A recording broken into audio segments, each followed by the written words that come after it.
actually here to talk about is Manchester United won on penalties in a game which they almost played, I think, a quarter of the game with the men down. Diogo Dalot was given a second yellow and it was a red card. Then Arsenal immediately equalized. But talking about the game as a whole, you can say that Arsenal really are struggling to get an attack which actually goes for. They're struggling to actually carry on an attack. Of course, there were some amazing plays from players like Raheem Sterling. They came into the game. It was exciting to watch. They're showing that they have something amazing to prove. They're moving so well, but they're failing to just get the job done. If it wasn't because of Gabriel, the defender, I don't think Arsenal comes back from the game. He was actually looking for the goal more than the strike force. Why someone be looking for a goal? And that tells you everything. The strike force should be seeking goals more than the defense.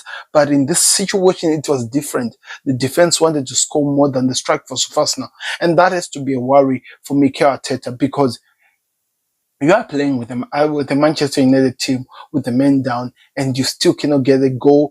They tried it the way. So amazing saves, of course, by the keeper of the Manchester United.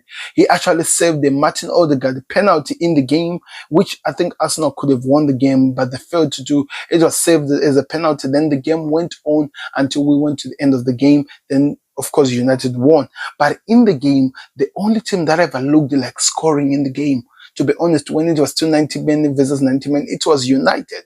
And we are talking about this team that did not even have Ahmad in the stadium. Ahmad only came when the game was already 10 men against 11 men. And that tells you everything. Something has to be done with Arsenal's strike force, because something is missing.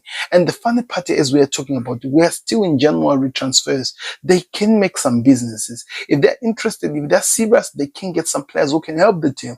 But are we going to see that? Those are the questions, because everything we're being told does not look like there's anything that's going to happen. But that is where the problem is, because this Mikel Arteta team, if they cannot find somebody who can come into the team, help and fill the void which Saka has left with the injury he suffered, then we're in trouble. Martin Odegaard, of course, is back, but he's not 100% to his best. He's not performing like the Martin Odegaard we are used to seeing. And that is another problem that they need to deal with. So it's going to be interesting to see how they work on to that, how they actually get the player who can come in and fit in into what they're working on. Because as of now, as of what we're seeing here, it is a problem. So Liverpool yesterday, of course, played my team against Lincoln City, to those people asking, and the game finished by 4 goals to 0. I was more excited about what I saw in the game rather than really the final score. I did not care. I only had missions in the game. Of course, like players like Tyler Morton played, Wataru